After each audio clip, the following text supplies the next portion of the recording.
Jeshi la Polisi Tanzania limepata taarifa za watu ambao sio raia wa Tanzania kuwa wameingia nchini kwa njia zisizo rasmi kwa nia ya kufanya uhalifu ikiwepo vurugu.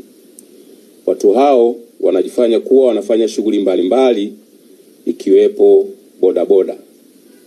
Taarifa zinasema watu hao wapo katika mikoa ya Arusha, Dar es Salaam, Mbeya, Mwanza, Songwe na mikoa mingineyo.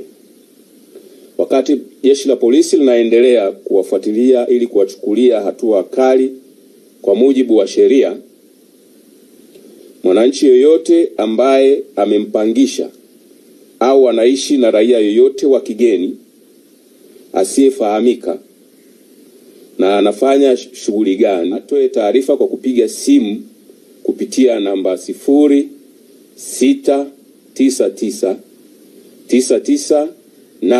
0699998899.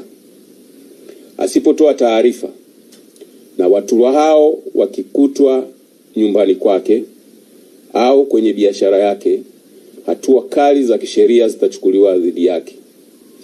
Jeshi la polisi linaendelea kuhakikishia wananchi kuwa kwa kushirikiana na vyombo vingine vya ulinzi na usalama vinaendelea kuhakikisha taifa letu linaendelea kuwa salama na lenye amani.